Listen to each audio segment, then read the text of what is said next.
Bonjour les enfants sur la chaîne YouTube de votre professeur d'enseignement scientifique. Je vous souhaite d'abord une excellente rentrée des classes. Ce n'est pas ce virus qui nous empêchera d'avancer dans votre éducation. Et je me suis transformé en YouTubeur pour cela. Mais nous nous retrouverons très vite en octobre en direct, je l'espère. Je vous souhaite d'abord une excellente rentrée des classes. Les cours seront constitués d'un ensemble de vidéos accompagnées d'un script de la vidéo et d'autres documents. Un ensemble de consignes de travail vous sera transmise par Pronote et vous devrez rendre vos exercices dont certains seront notés. Des séances en direct sur Zoom seront là pour vous aider et répondre à toutes vos questions. La première est une classe charnière, comme l'a été pour vous la seconde et la sixième. On considère que vous entrez dans des apprentissages de notions plus complexes et que vous devez fournir des travaux eux aussi comportant des tâches plus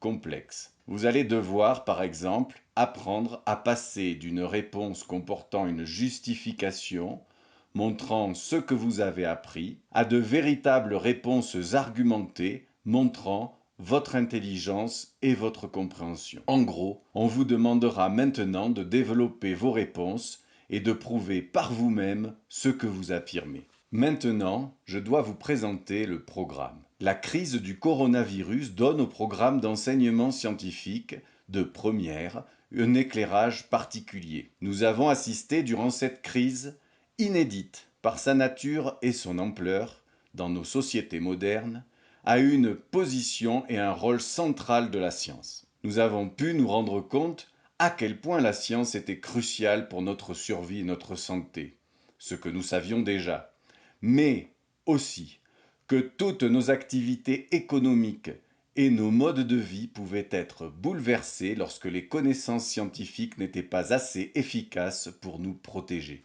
Paradoxalement, face à cette évidence d'une science qui a été construite par les hommes pour améliorer leur environnement et les aider à vivre et à survivre, un immense débat s'est mis en place dans notre société, aboutissant pour une grande partie des citoyens à un rejet de la science, du point de vue des valeurs morales qui lui sont associées d'une part, et de sa valeur intrinsèque, c'est-à-dire la validité des connaissances scientifiques d'autre part. Pour beaucoup, la science ne pouvait plus être la référence servant de base dans les choix que devait faire l'humanité face à la pandémie. Cette crise désastreuse par certains côtés pour l'image de la science et des chercheurs a montré la science comme corrompue, au service de valeurs industrielles et financières, ou comme l'outil dangereux utilisé par les politiciens au service de certaines idéologies néfastes. Face à cela, le programme de première s'érige en rempart contre ces dérives négatives, aboutissant dans certains pays à des choix catastrophiques. Quelle part en effet des plus de 180 000 décès aux États-Unis et des plus de 110 000 décès au Brésil doit en effet être imputée à la politisation des décisions sanitaires, passant outre toutes les recommandations scientifiques et devenant le premier critère des mesures mises en place contre l'épidémie. La France elle-même s'est trouvée au centre d'un débat mondial, de nature purement méthodologique concernant l'efficacité d'un médicament candidat au traitement contre la maladie. Les citoyens du monde entier ont manipulé des concepts méthodologiques scientifiques et ont dû avoir des réflexions approfondies autour des problèmes d'éthique de la recherche, désirant affirmer leurs idées sur l'efficacité et l'autorisation de l'utilisation de ce traitement alors qu'ils n'avaient pas de formation scientifique. Cela s'est révélé un énorme problème, car si les bases des connaissances scientifiques autour de ce médicament sont accessibles à tous, avec quelques recherches et quelques lectures de documents, la compréhension de la démarche scientifique, de la méthode de construction des connaissances et surtout ici de la validation des connaissances en sciences est un sujet bien plus complexe, dont chacun a une représentation symbolique souvent très éloignée de la réalité de la recherche. En tant qu'élève de première, j'espère que tu as déjà commencé à ouvrir ton esprit sur le monde et que tu as déjà commencé à te poser des questions sur l'importance des connaissances scientifiques. Peut-être même t'es-tu intéressé au débat durant cette crise sanitaire. Et as-tu ressenti un désarroi parfois devant l'inconnu ou le manque de compréhension de certains problèmes? On se rend alors compte que ce qu'affirment les objectifs de ce programme d'éducation, c'est ce qui devrait être un fondement de l'éducation scientifique. Le but essentiel de l'enseignement scientifique ne vise pas à construire un savoir encyclopédique. Il cherche plutôt à atteindre trois buts intimement liés. Contribuer à faire de chaque élève une personne lucide et consciente de ce qu'elle est et de ce qu'est le monde. Contribuer à faire de chaque élève un citoyen ou une citoyenne responsable, qui connaît les conséquences de ses actions sur le monde et dispose des outils nécessaires pour les contrôler. Et enfin, contribuer au développement en chaque élève d'un esprit rationnel, autonome et éclairé, capable d'exercer une analyse critique face aux fausses informations et aux rumeurs. Vous voyez à quel point ce programme correspond aux différents problèmes que nous avons eus dans cette crise, en particulier à propos des fake news qui ont circulé en grande quantité sur Internet.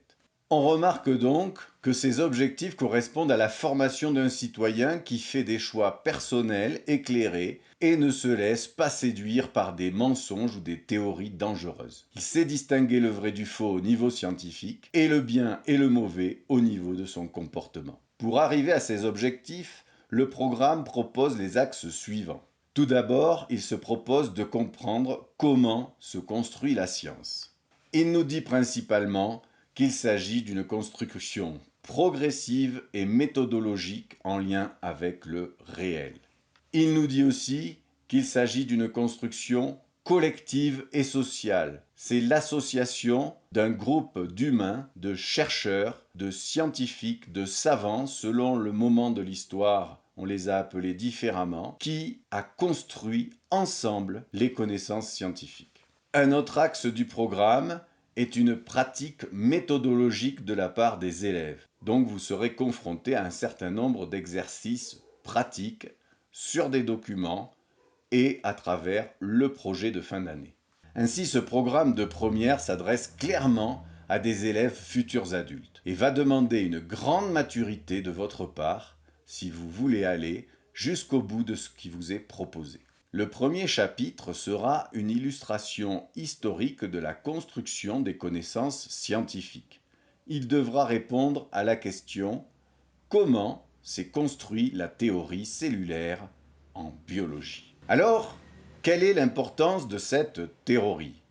Cette théorie est fondamentale, car elle a impliqué un changement profond de la façon de comprendre la nature de la vie et des êtres vivants. Elle illustre en réalité la mise en place d'une nouvelle représentation du monde vivant par les scientifiques qui affecte toutes les autres connaissances en biologie. Aucune connaissance actuelle ne peut se construire en dehors de la théorie cellulaire. Toutes les connaissances scientifiques biologiques s'ancrent dans cette théorie et à la fois viennent la renforcer. Toutes les connaissances scientifiques en biologie sont la source et la conséquence de la théorie cellulaire. On dit que cette théorie est si puissante qu'elle s'érige en paradigme scientifique, c'est-à-dire quelque chose qui ne se discute plus, qui est totalement admis et sur lequel tout scientifique appuie son raisonnement et la méthodologie de ses recherches. Mais pour répondre à la question comment s'est construite la théorie cellulaire en biologie, il faut prendre en compte sa complexité. Nous déclinerons donc ce problème en plusieurs questions auxquelles vous devrez connaître les réponses pour l'examen. Première question, quels sont les principes de la théorie cellulaire? Vous devez absolument les apprendre et les connaître. Comment chaque principe s'est mis en place dans l'histoire des sciences? Là, cela vous permettra de comprendre la méthodologie de construction des connaissances. Quels sont les principaux chercheurs qui ont contribué à la mise en place de cette théorie? Qu'est-ce qui a permis à chacun d'eux de faire progresser les connaissances? Comment ont-ils fait? Et enfin, quelles sont les principales connaissances actuelles sur la cellule? Nous prendrons principalement l'exemple de la membrane cellulaire. Mais avant de rentrer dans le vif du sujet, tu devras répondre à la question suivante pour clarifier où tu en es dans ta représentation des sciences. Cette question concerne tes représentations personnelles. Selon ce que tu sais et ce que tu as vécu dans ta scolarité durant les cours de biologie ou de physique, réponds à la question. Comment un chercheur fait-il pour mettre en place une connaissance scientifique? Quelle est sa méthode de travail? Comment fait-il pour faire des découvertes? Tu déposeras ta réponse qui doit se composer d'un petit texte d'au moins une dizaine de lignes dans l'endroit indiqué sur Pronote. Je te remercie et je te dis au revoir. Nous nous reverrons certainement en direct dans la conférence Zoom.